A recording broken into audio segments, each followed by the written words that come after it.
नमस्कारम 11th वाले, कैसे आप लोग? बढ़िया होंगे। पहले मैं आपको इन्फॉर्म कर दूं कि हम लोग कल से, मतलब कि लास्ट क्लास जो कल था उससे हम लोगों ने अपने 11th के बैच को चालू किया था, ठीक है। जिसका फर्स्ट लेक्चर इंट्रोडक्शन था, वो ऑलरेडी आपको डिस्क्रिप्शन में मिल जाएंगे या फिर आप पीछे वाले वीडियोस के प्लेलिस्ट में जाकर उसको ढूंढ सकते हैं। 11th नाम का एक प्लेलिस्ट बना हुआ, उसमें आप उसको ढूंढकर उसको पढ़ सकते हैं, ठीक है। अभी हम लोग क्या पढ़ने वाले हैं 11th में? तो देखो बाबू, जैसे आपको पता है कि अगर कोई भी आदमी, आपको जरा ध्यान से मेरी बात को सुनिएगा, अगर कोई भी आदमी अगर आपको अपने साइकिल पे बैठाता है और वो आपको 10 मिनट चलाए जा रहा है, ठीक है, लेकिन आपको ये नहीं बताया है कि कहाँ जा रहा है, तो आपके मन में बार बार एक उबासी सी आएगी और आप पूछिएगा, अरे कहाँ जाना है, कहाँ जाना है, चलो ना अभी और थोड़े चलना है। फिर तुम चलाए जा रहे हो साइकिल को, चलाए जा रहे हो, तुम पीछे बैठे हो, फिर तुम थोड़े समय के बाद पूछते हो कहाँ जाना है, चलो ना, फिर थोड़े समय के बाद इससे क्या होगा, आपको चिढ़ होगा और थोड़े समय के बाद हो सकता है कि आप साइकिल से उतर के वापस भी चले जाओ, बस जा तुम हमने देखो बतावे चाहे ना कहाँ जाएंगे, समझ में आ रहा है। लेकिन अगर मान लो किसी आदमी ने आपको ये कह दिया कि हम आपको पटना लेके जा रहे हैं बीच रास्ते पर, ठीक है, आप एक हद तक विरोध करोगे कि हमको नहीं जाना, लेकिन जब तुम्हारे पास कोई रास्ता नहीं है तो आप क्या करोगे, चल पाते हैं पटना घूम के, ठीक है। तो वहां पे क्या हुआ कि आपको अगर मंजिल पता है और आपके अगर रास्ते की दूरी भी बहुत ज्यादा है, तो आपको मंजिल पता है, तो आप क्या करोगे, बोर नहीं होंगे, बल्कि आप उसको एंजॉय करोगे, ठीक है। बस यही हालत है। अगर आप फिजिक्स में उसके बहुत सारे बच्चे, सर ये कब होगा, वो कब होगा, वो सब क्या है पता है, उसको मंजिलें नहीं पता। अगर आपको सिलेबस पता है, रास्ता का आपको पॉइंट पता है, टर्निंग पॉइंट पता है, अंतिम मंजिल पता है, तो आप कभी भी बीच में उबासी नहीं लोगे, कभी भी आपको कोई भी चीज ये नहीं बता पाएगा कि आप ये चैप्टर कब खत्म होगा, हम इसमें बोर हो गए, ऐसा कभी नहीं होगा। क्यों? क्योंकि आपको पता है कि ये टॉपिक यहाँ पढ़ना है, इसके इतना टॉपिक के बाद ये टॉपिक यहाँ पढ़ना है, इसमें इतने लेक्चर्स रहेंगे, ये टॉपिक यहाँ पढ़ना है, तो आपको सब कुछ पहले से क्लियर है, आपका मोटिव क्लियर है, ठीक है, तो आप ज्यादा अच्छे से पढ़ सकते हो।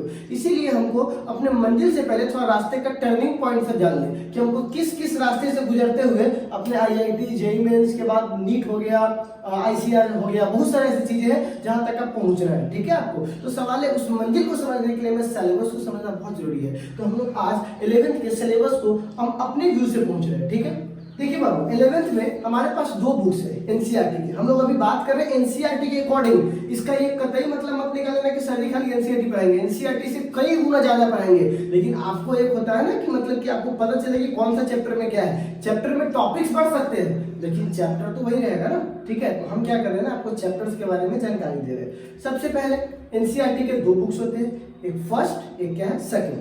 ये 2 बुक्स है आपके सामने। सेकंड को भी क्या कीजिए, हटा दीजिए, अभी मैं फर्स्ट की बात करूंगा, ठीक है। हमको ये पहले ये बुक पढ़ना है, फिर क्या करेंगे हम, इस सेकंड बुक को पढ़ेंगे। पहले फर्स्ट वाला, फिर कौन सा, सेकंड वाला। अब सवाल है कि आप लोग क्या कीजिएगा। देखो बुआ, आज हम लोग इसी फर्स्ट और सेकंड बुक के सिलेबस को जानने वाले हैं। तो देखिए बुआ, क्लास 11th, ठीक है ना, सब लोग जुड़ जाइए बहुत अच्छे से। क्लास 11th, ठीक है।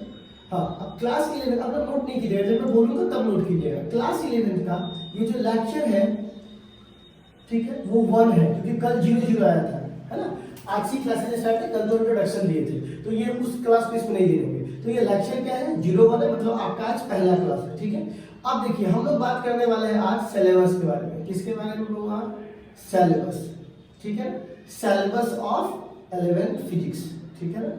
आज हम लोग सिलेबस ऑफ 11th फिजिक्स के बारे में बात करने वाले हैं। कोई ऐसे लोग नहीं है ना जो केमिस्ट्री और मैथ समझ के घुस गए, ऐसा नहीं है, फिजिक्स की क्लासेस चल रही है, ठीक है। तो क्या है, हाँ वही फिजिक्स जिसको सुन के पसीना आता है सबको, ठीक है। सिलेबस ऑफ 11th फिजिक्स, ठीक है ना। अब देखिएगा सिलेबस ऑफ 11th फिजिक्स का क्या मतलब है, देखो जरा ध्यान से समझिएगा। इस सिलेबस में हमको 2 बुक्स पढ़ने हैं। मैं पहले बोल देता हूँ एनसीईआरटी, है ना, एनसीईआरटी का फर्स्ट बुक पढ़ना है, ठीक है, और फिर हमको एनसीईआरटी का सेकंड बुक पढ़ना है। आप पूरी जानकारी रखिए, एनसीईआरटी का सेकंड बुक। देखिए बच्चों, सबके लिए है। एनसीईआरटी के फर्स्ट बुक में, ठीक है, हमारे पास जो चैप्टर की संख्या है, ठीक है, वो कुल 8 चैप्टर पढ़ने हैं। कितने चैप्टर्स, 8, ठीक है। और जो यहाँ चैप्टर की संख्या है सेकंड बुक में, ठीक है, वो पढ़ने हैं हमको 7, ठीक है। तो 8 + 7 जब आप इसको ऐड कीजिएगा, ठीक है, तो ये बन जाएगा 15 चैप्टर, 15 चैप्टर, ठीक है ना, अकॉर्डिंग टू एनसीईआरटी, ठीक है, 15 चैप्टर। अब होता क्या है कि अगर आप एनसीईआरटी को छोड़ के किसी और बुक्स में जाओगे तो इसमें थोड़ा डिफरेंट आपको मिलेगा। क्या होगा, कोई फ्रिक्शन को अलग चैप्टर मान लेता है, घर्षण को अलग चैप्टर मानता है और लॉ ऑफ मोशन को अलग मानता है। इसमें वो दोनों एक है। तो मैं क्या बोला, कोई अलग मान के पढ़े, एक मान के पढ़े, पढ़ना तो उसको घर्षण गुरुत्वाकर्षण यही सब है, तो जो टॉपिक सबको जानना इंपॉर्टेंट है। तो हम इसीलिए एनसीईआरटी का आधार चुने, ये कॉमन आधार है जो कहीं भी हर प्रक्रिया में आपको फिट बैठ जाएगा। तो ये चैप्टर 8 है, ये चैप्टर 7 है, दोनों को मिला दीजिएगा तो 15 चैप्टर हो जाएंगे, ठीक है। लेकिन हम इसको 17 गिनते हैं। कितना गिनते हैं, 17। हम इसको 17 चैप्टर गिनते हैं। सर कैसे गिनते हैं, तो मैं आपको समझाता हूँ, ठीक है। चलिए, तो जरा सा मैं सिलेबस की बात करता हूँ, ठीक है। तो इस सिलेबस में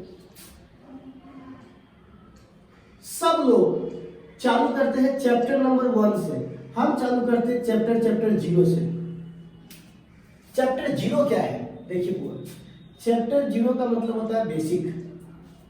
चैप्टर 0 मतलब कि आपका जीरो नॉलेज, जीरो से बनिए हीरो, सुनते हो कैसा आप लोग। तो जीरो से आपको कहां तक पहुंचना है बच्चों, एकदम बहुत हाई, हाँ बहुत अच्छे लोग जुड़ रहे हैं। तो जीरो से कहां चल रहा है हुआ, हाई तक। तो पहले हम जीरो लेवल को जानते हैं, ठीक है।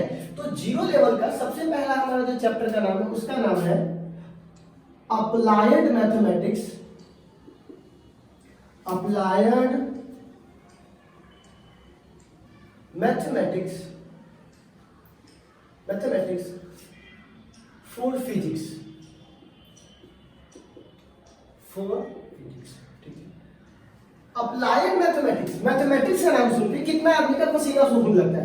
हम बायोलॉजी लिए, मैथ तो नहीं आता तो हम बायोलॉजी लिए, अब फिर यही जो है मैथ पढ़ाएंगे, अब फंस गए क्या।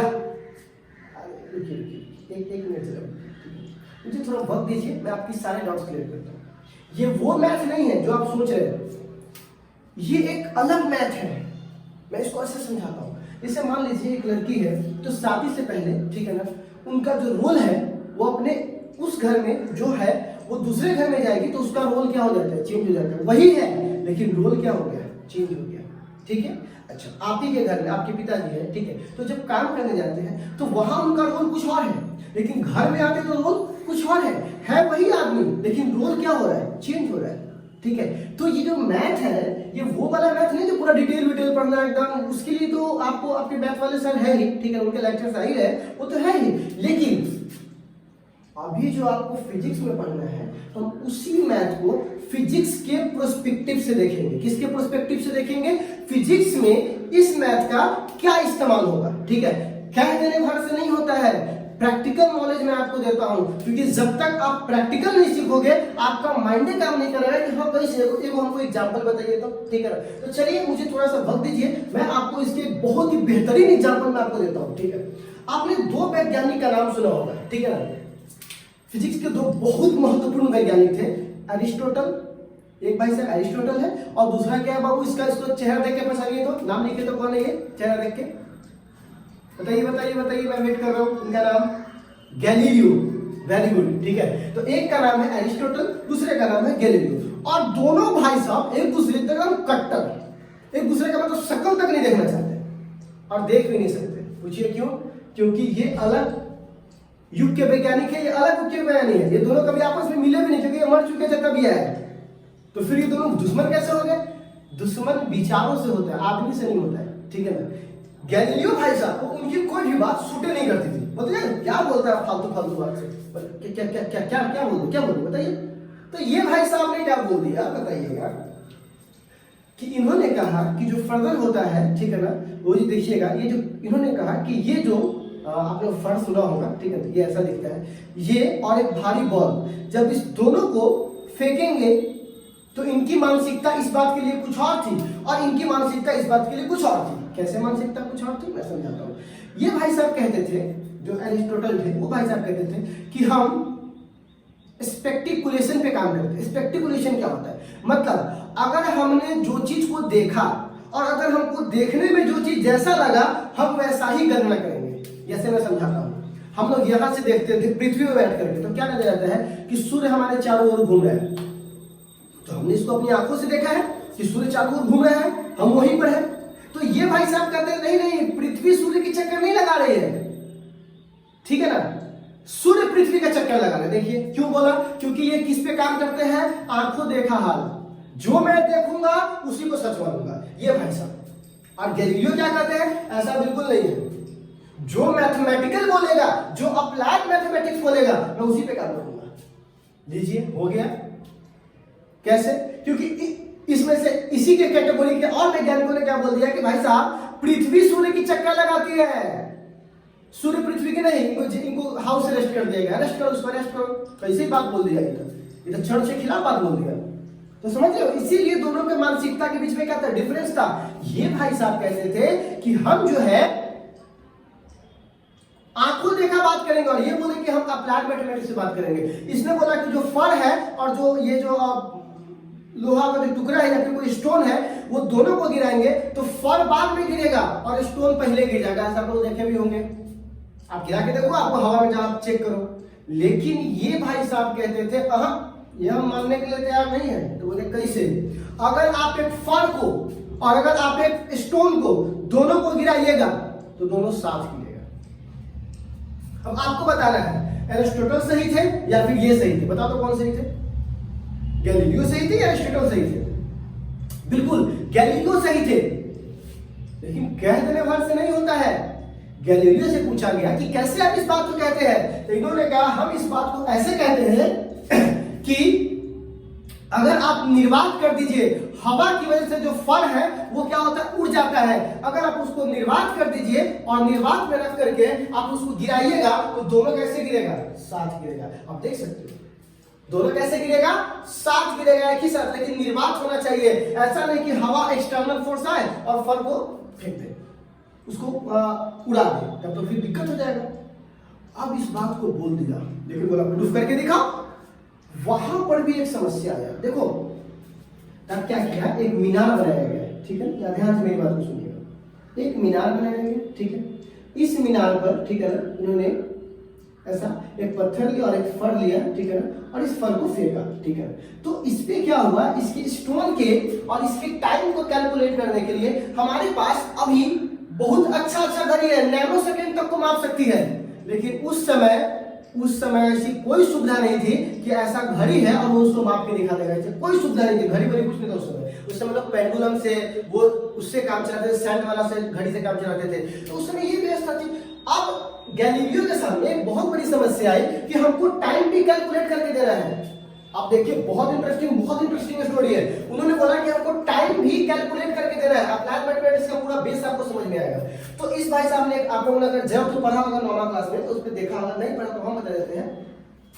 एक ऐसे क्या किए, बोले कि ठीक है हम सीधा में तो नहीं पता कर सकते हैं, लेकिन एक काम कर सकते हैं, ठीक है ना, देख के कोई पता कर सकते हैं क्या, इसको और उसको जबरदस्ती बोला जाता नहीं, बाद में गिरा था, ये पहले गिरा था, जैसे हम लोग मांडी करते हैं। तो उन्होंने क्या किया कि चलिए हम क्या करते हैं, एक यहाँ पर इंक्लाइन सरफेस लेते हैं, क्या सरफेस लेते हैं, इंक्लाइन, और यहाँ पर एक ऑब्जेक्ट को रख दिया, ठीक है ना, ध्यान से सुनना। अब ये ऑब्जेक्ट शुरुआत में रेस्ट में था, मतलब u बराबर 0, ठीक है, और ये डिग्री थी 10 डिग्री, ठीक है ना। अब क्या हुआ, जब ये 1 सेकेंड हुआ, टाइम बराबर कितना सेकेंड, 1 सेकेंड, तो ये यहां आ गया। आप बताओ इसको कौन खींचा होगा, गुरुत्वाकर्षण अपनी ओर खींचा होगा। आप करके देख लो, कोई ऑब्जेक्ट को ऐसे टेढ़ा कर दो और यहाँ पे एक छोटा बॉल रख दो, बॉल नीचे आ जाएगा, ठीक है। तो मेरी बात को ध्यान से सुनिएगा, ठीक है। अब क्या हुआ, अगला 1 सेकेंड में, ठीक है, ये बॉल यहां आ गया, ये दूरी देखिए और ये दूरी देखिए।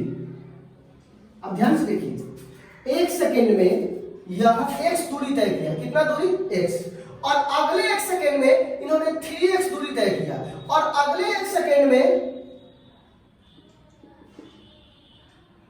मतलब अगले 1 सेकेंड में इन्होंने 5x दूरी तय किया। देखिए 1 सेकेंड में कितना दूरी तय किया, x मीटर, अगले 1 सेकेंड में 3x मीटर, और उसके अगले 1 सेकेंड में 5x। क्या सब दूरी बढ़ रहा है? हाँ बिल्कुल। आपको मैं इसके एग्जांपल और समझाता हूं। देखो वो साइंस है, इमेजिनेशन का चीज है, चुपचाप इसको लिख के भाग जाएंगे तो कुछ नहीं समझ में आएगा। इसमें दिमाग तो लग रहा है, लेकिन यही तो आपको यहाँ वही तो करने आए हैं, विकसित करने आए हैं खुद को। ही नहीं कि हाँ आप मैथमेटिक्स पढ़ रहे हैं, बैल की तरह पढ़ लिया, चलो पढ़ो यहाँ पर ध्यान से। तो क्या हुआ, अगर मान लीजिए मैं एक बिल्डिंग है, ठीक है ना, ऐसा सोचो एक बिल्डिंग है, ठीक है ना, उस बिल्डिंग के किसी किसी एक मंजिल से हम किसी ईंट को फेंक रहे हैं, किसी पत्थर को फेंक रहे हैं, एक मंजिला पर का आदमी देख रहा है, यहाँ पर का आदमी देख रहा है, यहाँ पर का आदमी देख रहा है, तो ये अगर ये पत्थर इसके सर पे गिरेगा तो कम चोट लगेगा, इसके सर पे गिरेगा तो और ज्यादा लगेगा, और इसके सर पे गिरेगा तो और ज्यादा लगेगा। आपको अगर एक्सपेरिमेंट करना है तो किसी घर में आप कर सकते हैं, आराम से पत्थर उत्थर लेकर के 3 को मंडी निकाल देना, उसको छोड़ के देगा, ठीक है। इस वाले को ज्यादा लगेगा, क्यों? क्योंकि यहाँ की स्पीड बढ़ गई है, किसकी तुलना में? यहाँ की तुलना में, यहाँ की तुलना में, ठीक है ना। इनमें कुछ मैथमेटिक्स हम केवल ये समझा रहा हूँ, ये नहीं कैसे हुआ कैसे वैसा बात नहीं, ठीक है। तो ये यहाँ प्रैक्टिकल नॉलेज है, इसको यहाँ पर क्या होगा, ज्यादा चोट लगेगा, क्योंकि इसकी वेलोसिटी क्या है बच्चों, ज्यादा है। जब इसकी वेलोसिटी ज्यादा है मतलब कि वेलोसिटी बढ़ रहा है, वेलोसिटी को बढ़ाने वाला कौन है? ग्रेविटेशन, क्योंकि नीचे है गुरुत्वाकर्षण बल, धरती किसी चीज को अपनी ओर खींच रही है। तो जब धरती किसी चीज पे लगातार बल लगा रही है तो इसकी स्पीड भी क्या हो रही है, बढ़ रही है। तो जब किसी की स्पीड बढ़ेगी तो उसकी दूरी तय करने की क्षमता भी क्या हो जाएगी, बढ़ जाएगी। उन्होंने क्या देखा प्रैक्टिकल के लिए कि 1 सेकंड में x दूरी तय करना, अगले 1 सेकंड में 3 करना, जैसे जैसे टाइम बीतेगा स्पीड भी बढ़ते चला जाएगा और दूरी तय करने की क्षमता भी क्या होगी, बढ़ेगी। अब इसने क्या किया, इस 10 को 60 कर दिया, या मान लीजिए कि 70 कर दिया, 70 डिग्री। अब इन्होंने क्या देखा, ये जो बल्ब है, ठीक है, ध्यान से देखिए, ये जो बॉल है, ठीक है, ये टाइम बराबर 0 से चालू हुआ और u भी इसकी स्पीड भी 0 थी, ठीक है ना। तो थोड़े समय के बाद जब 1 सेकेंड हुआ, टाइम बराबर 1 सेकेंड, तो इस भाई साहब ने x दूरी तय की, जितना ये तय किया उतना ही ये तय किया। अब ये टाइम बराबर अगले 1 सेकेंड पे या 3x तय किया, और टाइम बराबर अगले 1 सेकेंड पे, ठीक है ना, इन्होंने 5x दूरी तय किया।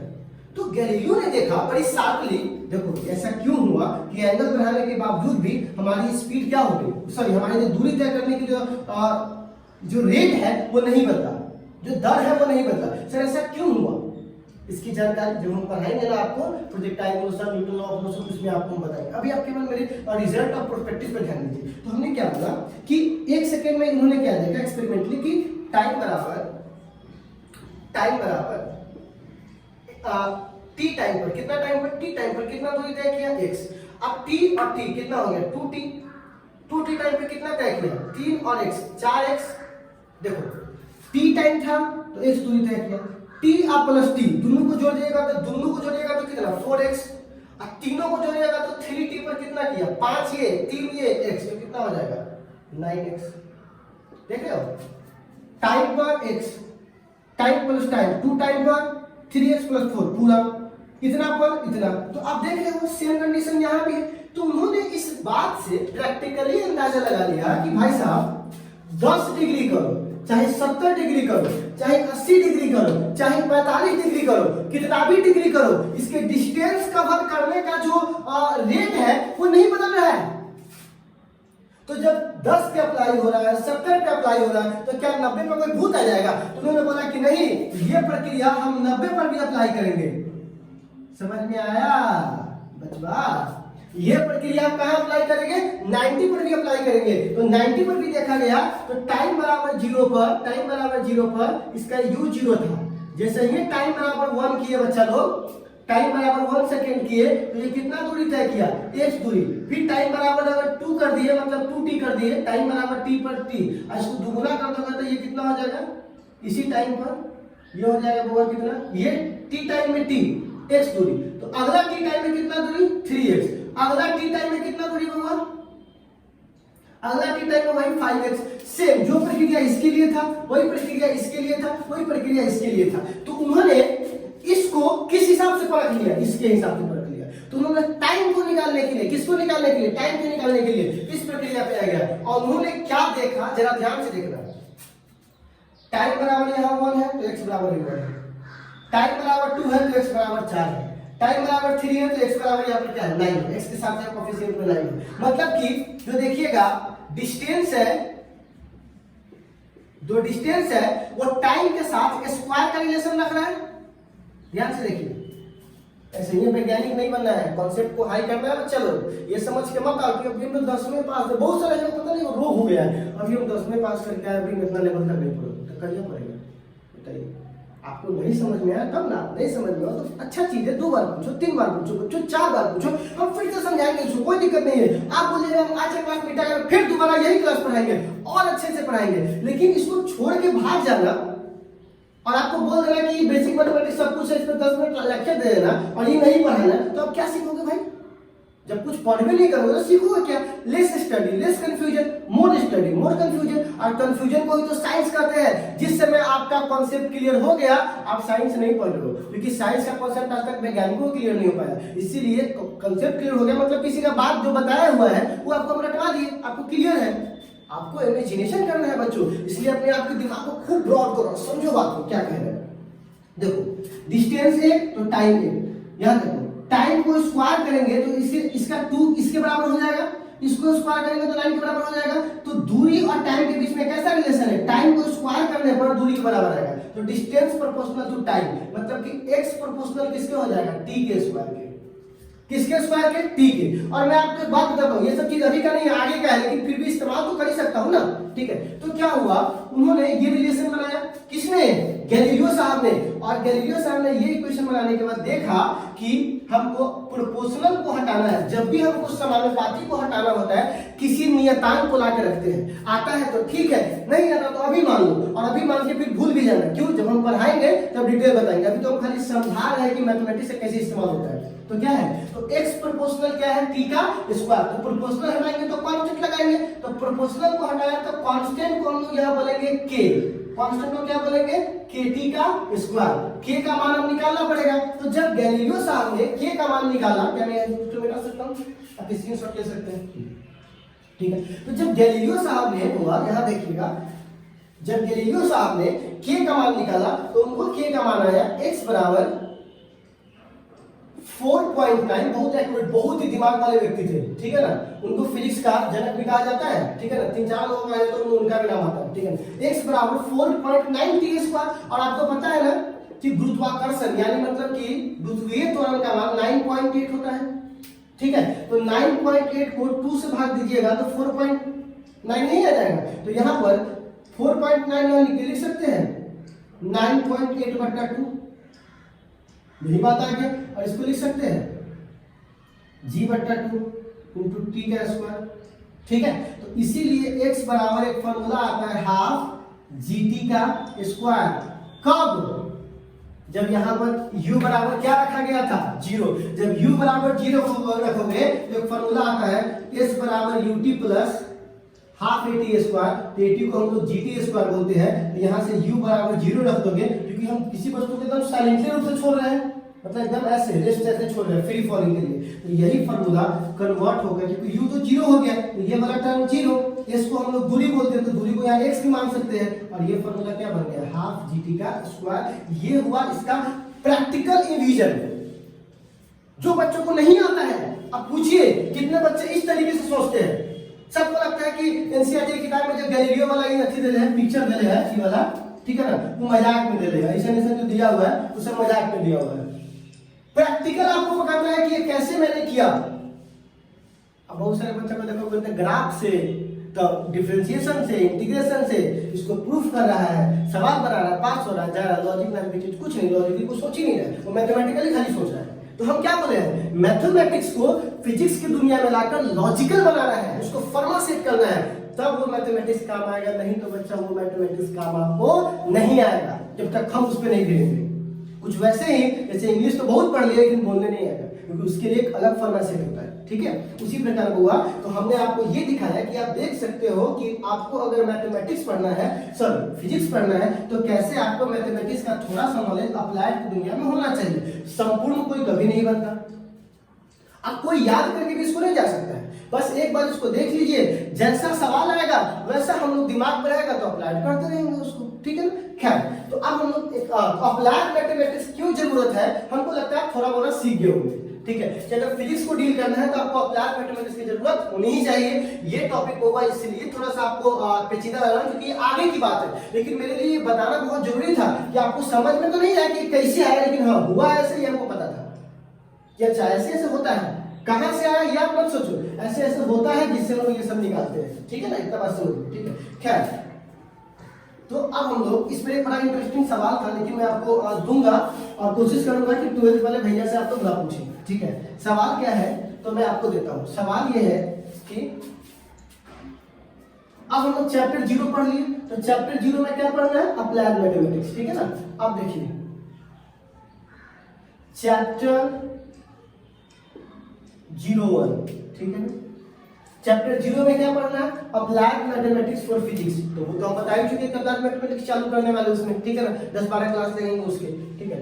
अब चैप्टर ये आप इसलिए भी पढ़िएगा कि जो जेईई मेंस वाले हैं वो अपना फर्दर इन्वेंशन के लिए आपको बहुत अच्छे अच्छे क्वेश्चन है। नीट वाले इसको पढ़ के बेफिक्र हो जाइएगा, कोई नहीं कहेगा कि मैथ नहीं आता, सीधे बोलेगा उतना मैथ हमको आता है जितना आपको फिजिक्स में अप्लाई करना है, ठीक है। तो अब वो बात आता है चैप्टर का। तो चैप्टर जो 01 है इनका नाम है फिजिकल वर्ल्ड, फिजिकल वर्ल्ड, ठीक है, फिजिकल वर्ल्ड। अब कहिएगा सर कि फिजिकल वर्ल्ड क्या होता है, समझाइए। इस चैप्टर को पढ़ने के पीछे क्या उद्देश्य डाला एनसीईआरटी ने, ठीक है ना।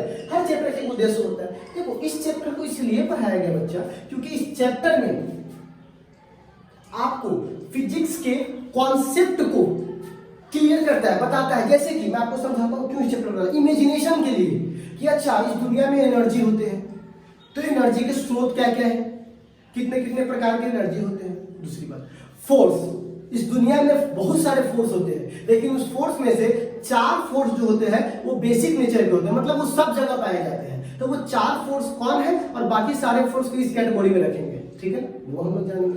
फिर किस वैज्ञानिक ने किन चीजों का आविष्कार किया, कैसे किया, वर्ल्ड इमेजिनेशन, मतलब कि हम सिर्फ इसको अगर एक शब्द में कहें तो इमेजिनेशन, मतलब कि फिजिक्स के इमेजिनेशन के बारे में, उसके डेफिनेशन के बारे में, उसके खोज के बारे में, कौन इतिहास सब कुछ कहां पढ़ेंगे? फिजिकल वर्ल्ड में, ठीक है ना। भौतिक जगत, मतलब भौतिक का जो जगत है उसको हम लोग कहां पढ़ेंगे? बहुत शॉर्ट फॉर्म में कहां पढ़ेंगे? यहां पढ़ेंगे, ठीक है। अब चैप्टर जो हमारा है सेकंड, जिसको हम लोग बोलते हैं यूनिट एंड डायमेंशन, ठीक है। देखो ये चैप्टर सेकेंड है। अब मैं आपको उसको इस चैप्टर को क्यों पढ़ना चाहिए तो मैं आपको समझाता हूँ। बच्चों मान लीजिए आप गए किराना की दुकान में, तो आप क्या बोलोगे? 5 लीटर चीनी दीजिए, वो देगा आपको? बताइए। दूध की दुकान पे जाइएगा तो क्या बोलेगा? हमको आप बोलेगा 2 मीटर दूध दीजिए, नहीं देगा। क्यों? क्योंकि बच्चों हर चीज के पीछे उसका मात्रक का होना बहुत जरूरी है। तो आप कहिएगा सर ये तो बच्चों जाकर बोल रहे हैं कि मीटर में नहीं पाता, लीटर में ना पाता है, ठीक है ना। एक बात बताइए, आप कितने भौतिक राशि को जानते हैं? 4 से 5 से 7 को या 10 को जानते होंगे, ठीक है, जिसको आप केजी, लेंथ, लीटर इस सब में काम चला देते हैं। मैं आपसे पूछूंगा विस्कोसिटी का मात्रक क्या होता है? तो नहीं पता आपको। सरफेस टेंशन का मात्रक नहीं पता आपको।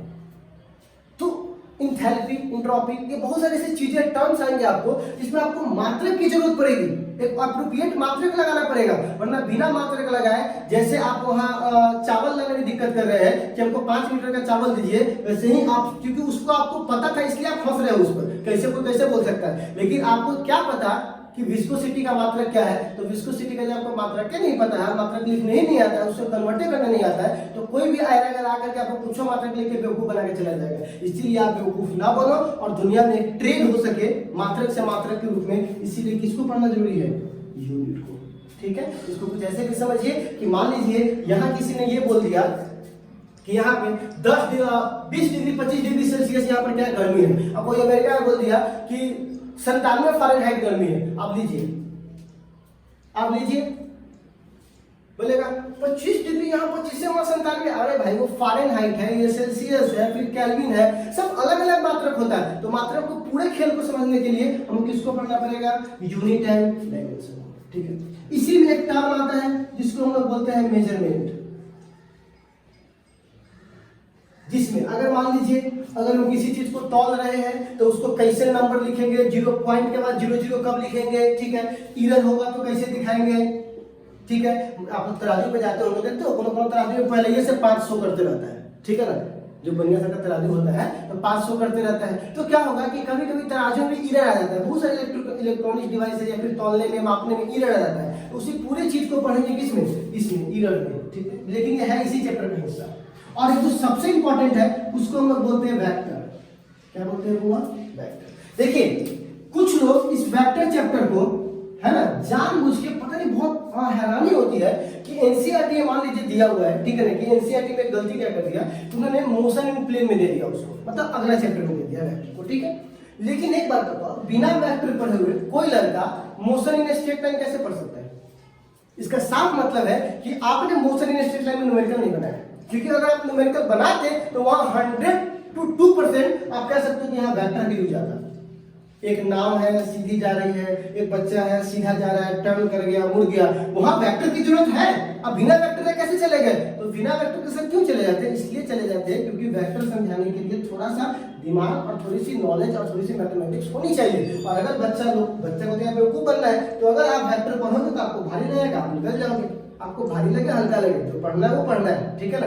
अगर आपके अकॉर्डिंग चलेंगे तो आपको कहीं नहीं पढ़िएगा, तो क्या कहीं नहीं कुछ पढ़ेंगे, ठीक है। तो आपको यहाँ वेक्टर को पढ़ना है, ठीक है ना। ये वेक्टर कहाँ का चैप्टर है?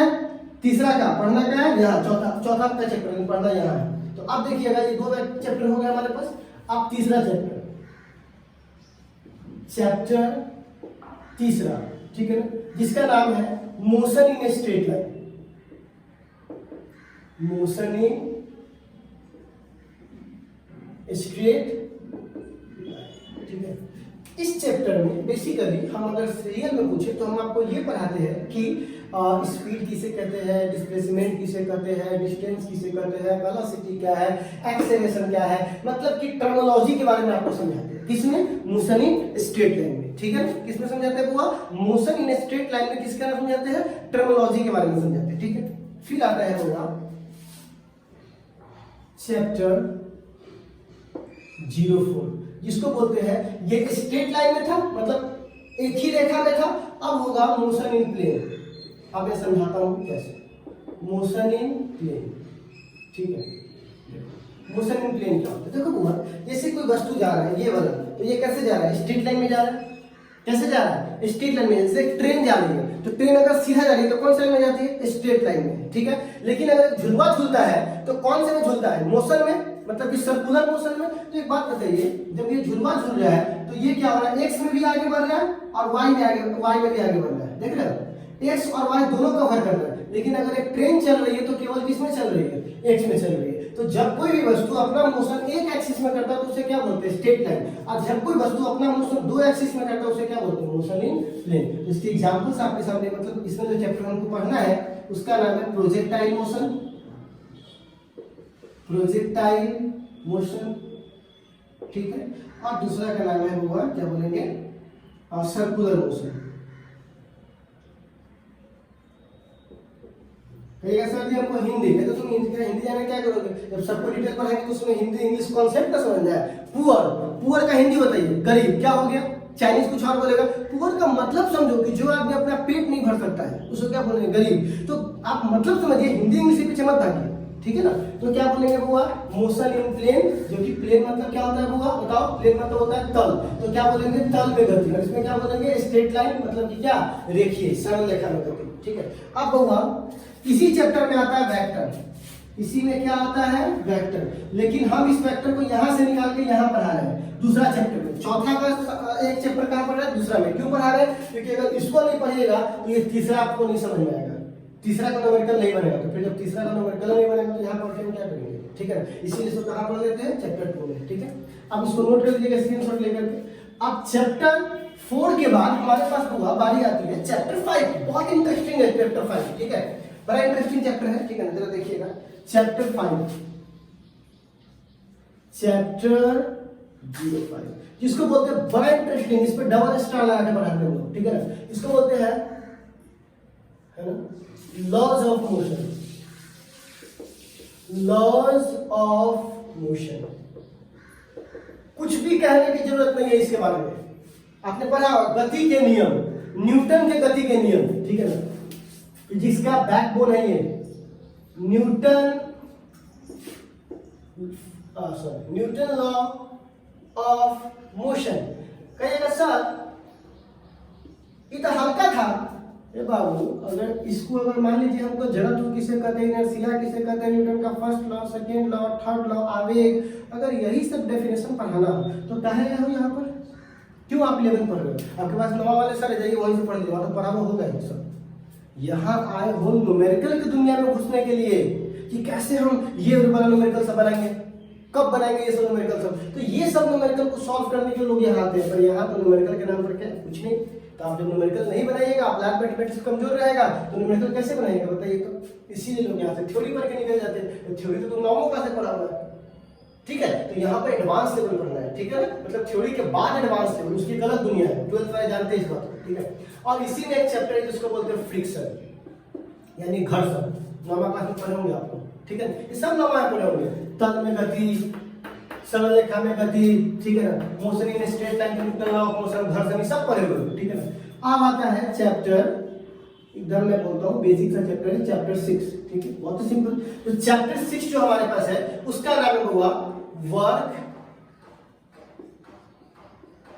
पावर एंड, या वर्क एनर्जी एंड पावर, क्या बोलते हैं हुआ, सब पढ़ा हुआ होगा, कितने लोग उसको जानते हैं बोलिए तो। वर्क एनर्जी एंड पावर मतलब कि वर्क मतलब क्या, कार्य, ऊर्जा और शक्ति। क्या आपको तो नहीं पढ़ा है वर्क एनर्जी और पावर। इस दुनिया में जितनी भी चीजें चल रही है सब तो एनर्जी पे ही चल रही है।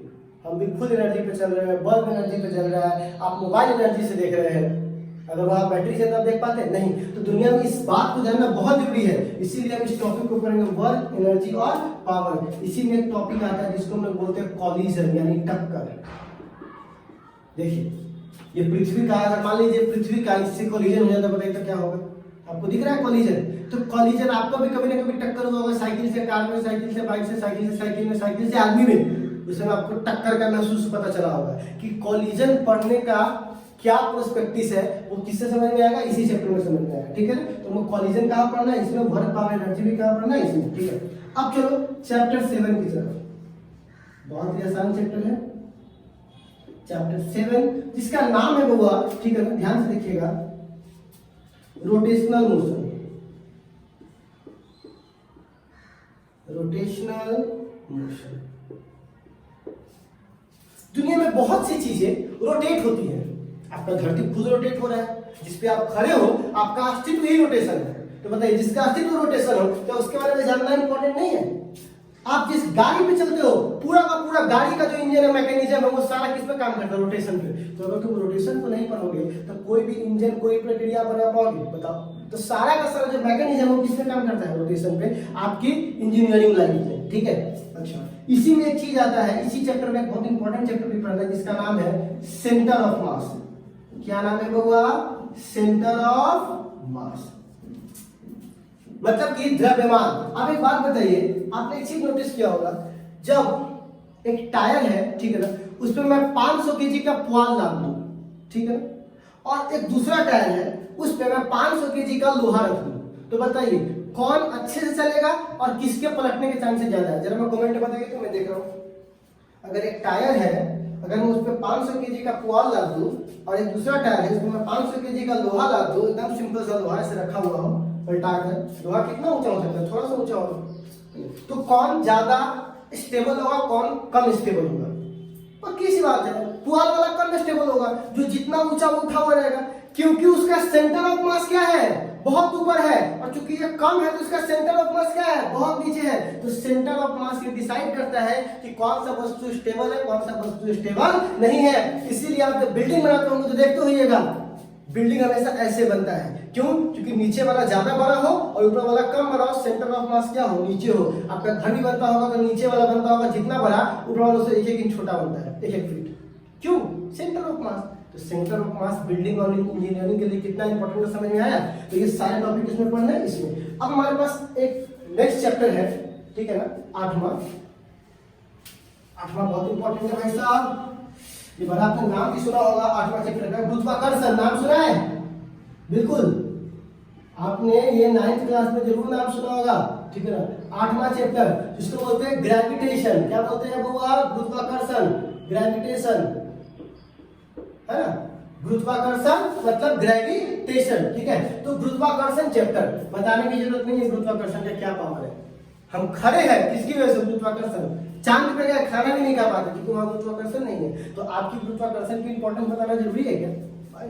रॉकेट फॉकेट पूरा जो पूरा का पूरा साइंस है ना, ठीक है ना, वो सारा साइंस किस पे हुआ, गुरुत्वाकर्षण पे। तो ये हमारे एनसीईआरटी का फर्स्ट बुक था।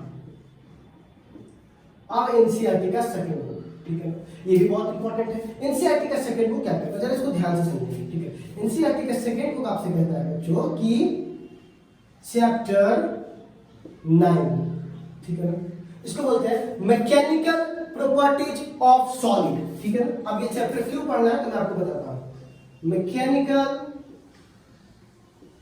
प्रॉपर्टीज ऑफ सॉलिड पता है बच्चों आपको, सेकेंड बुक में थोड़ा थ्योरेटिकल ज्यादा पढ़ना है, न्यूमेरिकल कम। फर्स्ट बुक में खतरनाक खाली न्यूमेरिकल है, थ्योरी कम न्यूमेरिकल ज्यादा, इसीलिए देखिएगा जो न्यूमेरिकल साफ कर देगा ना वो फर्स्ट बुक बहुत जल्दी साफ कर देता है, ठीक है ना, सेकंड में बहुत जल्दी पहुंच जाता है, और जिसके पास न्यूमेरिकल होता है उसको थोड़ा समय लगता है, ठीक है। तो क्या मैकेनिकल प्रॉपर्टीज ऑफ सॉलिड, तो इसको मैं समझाता हूं कैसे। देखो बबुआ, अगर आपको मान लीजिए मैं ये बोलूं कि बबुआ एक मजबूत बेंच बना दे, ठीक है, अच्छा सर जी बोले हैं मजबूत बेंच बनाने के लिए तो एरोप्लेन बनता है प्लेटिनियम से, ठीक है ना, तो हम भी प्लेटिनियम का बना देते हैं। उतना पैसा कहाँ से दी भाई, मजबूत बनाए हैं तो आपको ये भी चेक करना पड़ेगा, इकोनॉमिकली भी चेक करना पड़ेगा कि ये लकड़ी वाला उतना महंगा कौन खरीदते हैं।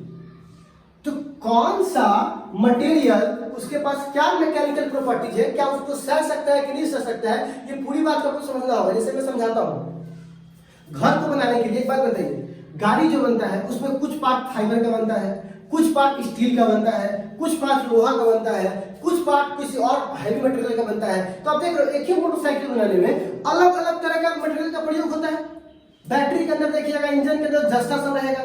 तो क्या होता है, कौन से सॉलिड का, अब हर सॉलिड का अपनी अपनी एक प्रॉपर्टीज होती है, कोई ज्यादा लमड़ता है, कोई कम लमड़ता है, कोई जल्दी टूट जाता है, कोई जल्दी नहीं टूटता है, कोई फ्लक्चुएट होता है, कोई फ्लक्चुएट हो नहीं करता है। तो हर सॉलिड के पास अपनी एक प्रॉपर्टी होती है, अपने एक गुण होता है। उसी सॉलिड के गुण को पढ़ने के लिए हम कौन सा चैप्टर पढ़ते हैं, मैकेनिकल। क्योंकि जब तक हमको इसका गुण नहीं पता होगा हम बड़ा बड़ा बिल्डिंग कैसे बनाएंगे, बड़ा बड़ा ब्रिज कैसे बनाएंगे। जो बड़ा बड़ा ब्रिज बनता है क्या संगे बन जाता है, कोनो मटेरियल कोनो लोहा ले जाकर उसमें ठेल देता है, नहीं, उसको भी चेक करना पड़ता है कि हमारे ब्रिज का स्ट्रेंथ क्या है, हमारे ब्रिज की लंबाई क्या है, चौड़ाई क्या है, स्टील यूज करना है कि लोहा यूज करना है, किस क्वालिटी का स्टील यूज करना है, बिल्डिंग में भी स्टील लगाना था किस क्वालिटी का लगाना है, छड़ लगाना है तो कितना मोटा लगाना है। तो यही आपको पता करना है। तो मैकेनिकल प्रॉपर्टी ऑफ सॉलिड मतलब सॉलिड का मैकेनिकल मतलब कि उपयोग में आने वाला जो उसका प्रॉपर्टी है, उसका इस्तेमाल कैसे किया जाए, उसके बारे में सब डिटेल जानना है तो आपको ये चैप्टर पढ़ना पड़ेगा, ठीक है। इसी में बड़ा अच्छा हेडलाइन आता है इलास्टिसिटी, इलास्टिक प्रॉपर्टीज, ठीक है, इलास्टिक प्रॉपर्टी। तो जब ये चैप्टर पढ़ेंगे ना बाबू तो उसमें डिटेल पढ़ेंगे। अभी तो इससे बेईमानी कर रहे हैं, बेईमानी क्या कर रहे हैं कि इसका हम थोड़ा थोड़ा ब्रीफ देकर निकल रहे हैं, जबकि अपने आप में बहुत इंटरेस्टिंग है, ठीक है। ये सारा चैप्टर अपने आप में प्रैक्टिकल लाइफ में बहुत इंटरेस्टिंग है, लेकिन क्या करें अभी काम है तो निकल जाएंगे, ठीक है। अब आता है चैप्टर 10, इसको बोलते हैं mechanical properties of fluid. Mechanical properties of fluid. कहिएगा सर जी फ्लूइड मतलब क्या होता है, देखो यांत्रिक, मैकेनिकल मतलब यांत्रिक, फ्लूइड मतलब होता है जो बह सके। तो बहता कौन है, एयर और सॉरी गैस और लिक्विड। गैस भी बह सकती है, हवा बहता है, और लिक्विड भी बह सकती है, पानी बहता है। तो जो भी चीज उसको गैस और लिक्विड अलग अलग नहीं कहेंगे, बल्कि इस दोनों को एक के वर्ड में क्या बोलेंगे, फ्लूइड। नहीं जानते हो गैस और लिक्विड, तो जो बह सकता है उसे क्या बोलेंगे, फ्लूइड। कहिएगा इसकी प्रॉपर्टी जानते हैं क्या करेंगे, बिल्कुल जानिए क्या करेंगे बताते हैं। कभी हाइड्रोलिक ट्रेनर देखे हो, हाइड्रोलिक ट्रेनर क्या करता है, बड़े से बड़े मशीन को सीधे तान के उठा देता है, देखते हो क्यों, क्योंकि उसमें लिक्विड भरा होता है। आपका डिस्क ब्रेक कभी जाके देखना, अपाची के डिस्क ब्रेक पे लिक्विड रहता है, ठीक है ना। वही लिक्विड क्या करता है, मारोगे तो वही लिक्विड क्या करता है, कस के पकड़ लेता है किसको, क्लच को, ठीक है। तो अब सवाल आता है क्लच को, टायर को, तो अब सवाल आता है कि सर उसमें कोनो लिक्विड इस्तेमाल नहीं कर सकते हैं क्या। वही तो मैं बोल रहा हूँ, कौन सा लिक्विड का इस्तेमाल कहाँ होगा वो सब किसमें पढ़ना है, मैकेनिकल प्रॉपर्टीज ऑफ फ्लूइड में, ठीक है। अब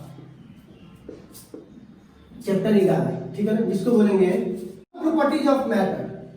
बस थोड़ा देर बाबू, बस 2 मिनट का है। थर्मल प्रॉपर्टीज ऑफ मैटर, है ना, मतलब कि मैटर, मैटर मतलब सॉलिड, सॉरी मैटर मतलब सॉलिड लिक्विड गैस तीनों आ गए, तीनों का थर्मल, थर्मल मतलब होता है क्या हुआ, थर्मल मतलब क्या होता है, जो कि आग मतलब कि एनर्जी ऊर्जा, उससे उसके संबंध में मैटर का क्या क्या रोल है। जैसे कि मैं समझाता हूँ कि कोई चीज क्या होता है ना, जैसे कि आप लोहा है, ठीक है ना, तो कोई चीज बहुत जल्दी पिघल जाता है। मान लीजिए बहुत कोई चीज बहुत ज्यादा गर्म हो रहा है, तो वहां लोहा का इस्तेमाल नहीं करेंगे, वहां कोई ऐसे धातु का इस्तेमाल करेंगे जो एनर्जी को सोख लेता है, ठीक है ना, समझ में आ रहा है। तो क्या होगा कि कौन सा मैटर का इस्तेमाल एनर्जी के रूप में क्या होगा, आपको पानी पता है ना, पानी जल्दी भाप बन जाता है, लेकिन और मटेरियल जैसे कि ग्रीस हुआ, ये सब हुआ, ये सब नहीं बन सकता है। तो सब मैटर का आग पे मतलब गर्मी के स्रोत में अलग अलग प्रॉपर्टी शो करता है। तो उसी सारी प्रॉपर्टीज को हम किसमें पढ़ेंगे, थर्मल प्रॉपर्टीज ऑफ मैटर में, मतलब कि इसका जो है वो कौन सा गुण हम लोग पढ़ेंगे, थर्मल प्रॉपर्टीज पढ़ेंगे, ठीक है। अब चैप्टर नंबर 12, ठीक है, चैप्टर नंबर 12 में आता है थर्मोडायनेमिक्स। थर्मोडायनेमिक्स, अब देखिए थर्मोडायनेमिक्स क्या होता है। तो थर्मोडायनेमिक्स, थर्मो मतलब होता है हीट और डायनेमिक्स मतलब होता है मोशन, तो हीट का मोशन, ठीक है। यही वो चैप्टर है जिसपे पूरा का पूरा इंजन, जो इंजन बनता है ना, कार्बोट इंजन, ये सब मतलब इस चैप्टर पे ही पूरा का पूरा इंजन और उसकी प्रॉपर्टीज क्या है वो टिकी हुई है। तो जो इंजन हो गया, हीट हो गया, हीट का ट्रांसफर किधर से किधर होगा, उसके गुण हो गया, बहुत सारे मैथमेटिकल टर्म, फिजिकल टर्म्स ये सब आएंगे। तो ये सारे किसमें पढ़ने हैं, इसमें। और ये इंटरेस्टिंग बात ये है, ये केमिस्ट्री में भी है, ठीक है ना, दम बहुत हद तक केमिस्ट्री में इसको पढ़ना है, ठीक है ना। फिजिक्स में कम पढ़ना है, केमिस्ट्री में ज्यादा पढ़ना है, लेकिन उसको पढ़ाएंगे बहुत जल्दी। अब आता है हुआ 12 नंबर, ठीक है। 12 के बाद अब आता है चैप्टर नंबर 13, ठीक है, जिसको बोलते हैं काइनेटिक थ्योरी। कौन सा थ्योरी, काइनेटिक थ्योरी, ठीक है, ऑफ गैस। देखो आपको पता है हर गैस को गर्म करने पर उसकी जो मॉलिक्यूल्स है वो अलग तरीके से रिएक्ट करता है, क्योंकि आप किसी गैस को गर्म कीजिएगा तो कुछ गैसेज है वो बहुत जल्दी क्या करेगा, फास्टली मूव करेगा, और कुछ गैसेज को थोड़ा मूव करने में समय लगता है, ठीक है ना। कुछ चीजें बहुत जल्दी वाष्पीकृत हो जाएगी, बल्कि कुछ चीजों को थोड़ा समय लगता है, ज्यादा देर तक गर्म करना होता है, ठीक है। तो उसके जो अंदर की काइनेटिक मतलब उसके मॉलिक्यूल्स जो है, ठीक है ना, उसकी जो एनर्जी है, उसकी जो मोशन करने की जो टेंडेंसी है, उसकी पूरी प्रक्रिया किसमें पढ़नी है, काइनेटिक थ्योरी ऑफ गैस में, ठीक है। अब आता है 14, जिसको बोलते हैं ऑसिलेशन। ऑसिलेशन, ठीक है, ऑसिलेशन। आप पेंडुलम को देखते होंगे, ये क्या कर रहा है, बार बार अपना रास्ता क्या कर रहा है, रिपीट कर रहा है। तो ऑसिलेशन के बारे में किसे पढ़ना है, इसी में। जैसे पृथ्वी है, बार बार चक्कर लगा रही है, ठीक है, किसके बारे में पढ़ना है, ऑसिलेशन में। तो क्या होता है, ऑसिलेशन आपको ये बताता है कि कौन सा चीज बार बार अपना रास्ता क्या कर रहा है, रिपीट कर रहा है। तो जो भी चीज बार बार अपना रास्ता रिपीट करेगा वो सब किसके अंदर आ जाएगा, ऑसिलेशन के अंदर, ठीक है ना। तो ऐसे बहुत सी चीजें हैं, जैसे घड़ी का सुई हो गया, पृथ्वी सूर्य के चरण परिक्रमा कर रहा है, ठीक है ना, कोई भी चीज वाइब्रेट हो रहा है, एटम का वाइब्रेट होना, ठीक है ना, ये सब किसके अंदर आएगा, ऑसिलेशन के अंदर। इसमें एक इंटरेस्टिंग टॉपिक पढ़ना है, एसए चेन, सिंपल हार्मोनिक मोशन। जब पढ़ेंगे तब इसको बताएंगे। और आखिरी चैप्टर हम लोगों को जो पढ़ना है उसका नाम है वेव, वेव एंड साउंड, ठीक है। वेव एंड साउंड, वेव तो आप जानते ही होंगे, है ना। अब पानी में पत्थर मारते तो वेव बनता है कि नहीं बनता है, वो किसमें पढ़ना है, इसमें पढ़ना है। रस्सी को से झमाड़ते तो वेव बनता है कि नहीं बनता, वो भी किसमें पढ़ना है, इसमें पढ़ना है। साउंड, साउंड क्या है, ये भी तो एक वेव ही है, जो हवा में मॉलिक्यूल्स है उस पे हम थ्रो कर रहे हैं तो मॉलिक्यूल्स वाइब्रेट होकर आपके कानों तक पहुंच रहा है। वाइब्रेशन अलग होगा तो आपको क्या होगा, साउंड भी अलग हो जाएगा, ठीक है। तो ये सारे चैप्टर्स को हमको कहाँ पढ़ना है, 11th। तो हमारी 11th थोड़ा लंबा हो गया, हमारी 11th का सिलेबस यही है, ठीक है। तो आई होप कि आपको समझ गया होगा सिलेबस के बारे में। और हम लोग कल जो है किसके बारे में बात करेंगे, वो कल जो हम लोग बात करेंगे अप्लाइड मैथमेटिक्स के अलजेब्रा के बारे में, ठीक है। तो आज के लिए बस इतना है, फिर मिलते हैं कल। सभी लोगों को बाय बाय। अच्छा है कि आप लोग जुड़े और अच्छा लगा, ठीक है। आज के लिए बस इतना है, फिर मिलते हैं कल। तो कल हम लोग पढ़ेंगे अलजेब्रा, ठीक है।